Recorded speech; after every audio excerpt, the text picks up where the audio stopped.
and welcome to Montrose and Highland Railroad at number 102. I hope you're having a good summer. It's been a while since I've been in the shed to operate the layout. It's been too hot in here, and that's brought one or two problems for the layout while I've been away. If you were to take a trip to Destoria, for instance, on the layout, you'll notice that there's a piece of track missing.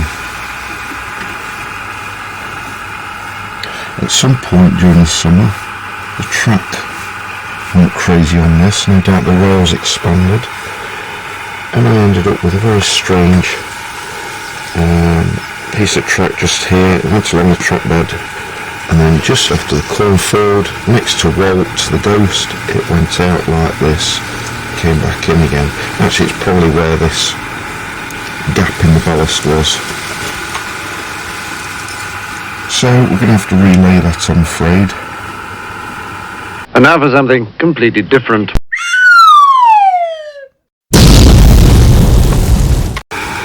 So we'll make a start by scraping the ballast off the track bed. I used a chisel very gently on the track bed.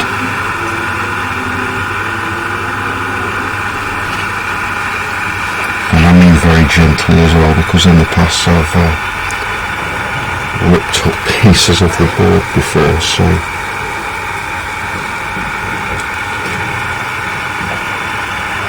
I'm sorry about the shadows going in and out. There's a flag outside the shed. Currently flying Missouri, actually.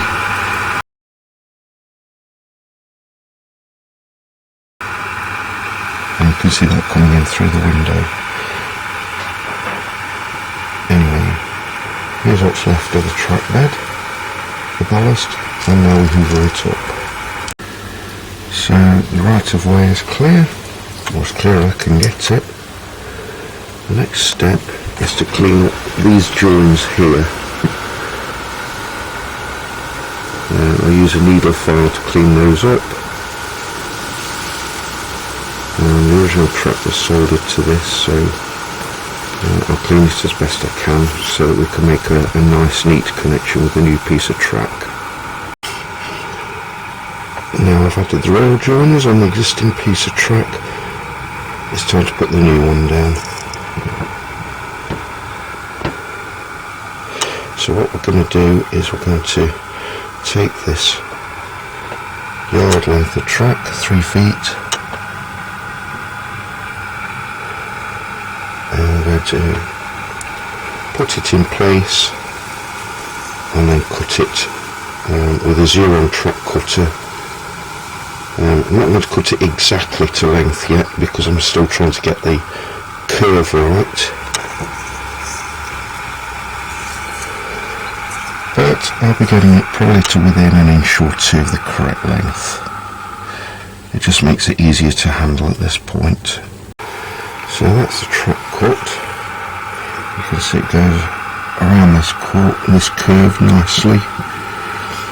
And you can see I've left quite a little bit of wiggle room at either end. You'll also notice that because the track is now going around the bend, like me, the two rails are different lengths, so the next thing to do is to adjust those so that they fit nicely into the rail joiners at this end. The new piece of track is in place. I had to trim off one of the ties or the sleepers with my scalpel blade, and I've also cleaned up the cut edge. This line here, I cleaned that up with a needle file to make sure that it fits in nicely. You'll notice there's a tiny gap just there. I'm hoping that will help when the track expands again, so that I don't get the distortion that I got this summer, which has led to this whole job in the first place. The next job to do is to curve the track nicely, and then make sure there's a good connection at this end where it meets this point. So again, I'll trim the track down so that I've got less excess to play with. Possibly take a tie off this end of the new track and clean it up with a needle file again. Stay tuned. That looks like a fairly good fit to me. Obviously it's not put into place yet. I don't think I need a track setter, which is like a piece of metal that fits between the tracks to make nice curves. I'm just following the track bed, and it seems to be a nice enough curve already. So we'll take the last tie off this piece of track, file the edges, put the fish plates or the rail joiners on, and we'll see how it goes.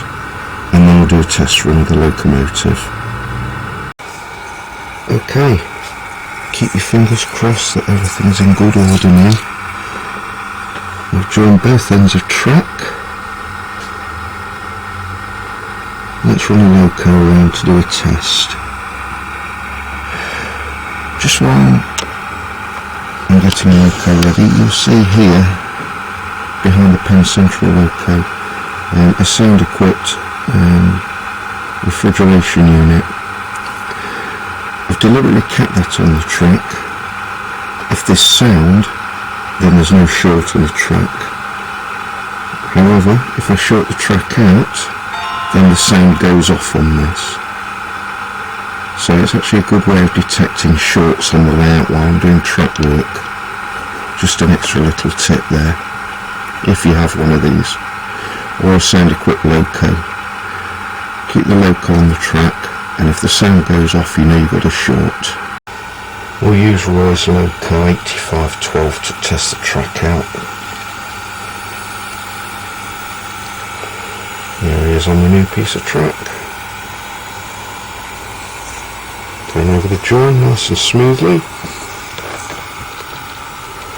I'm leaving the Destoria board, going to downtown.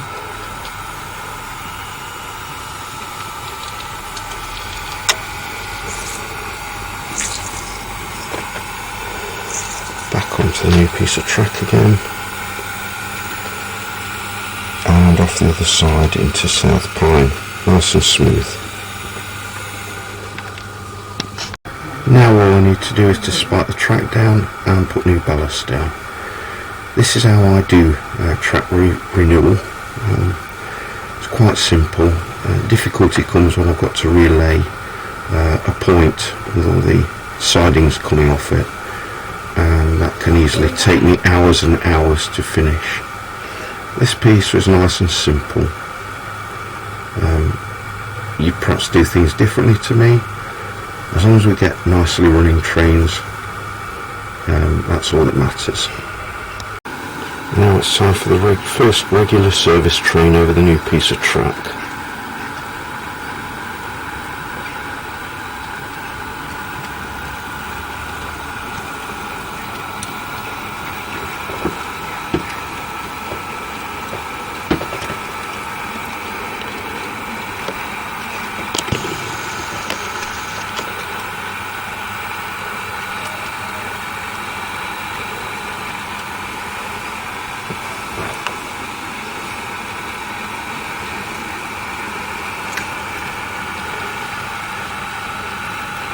Well, that seems to have worked just fine.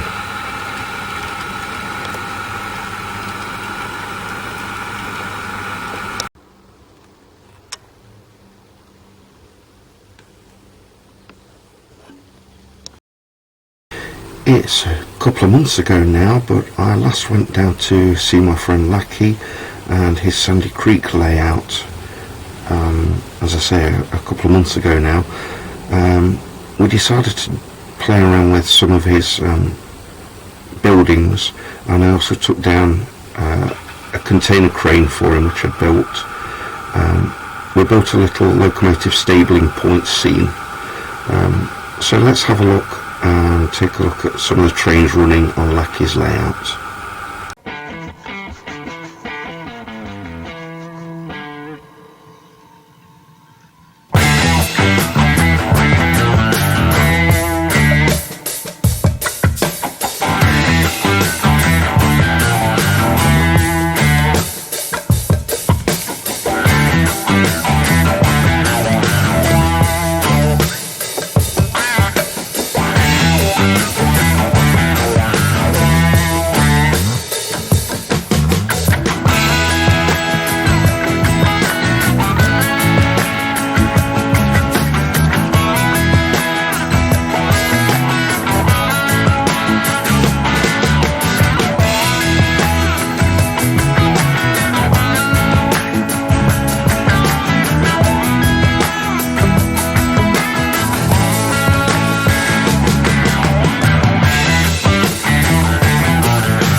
That's it for number 102. I hope you've enjoyed it.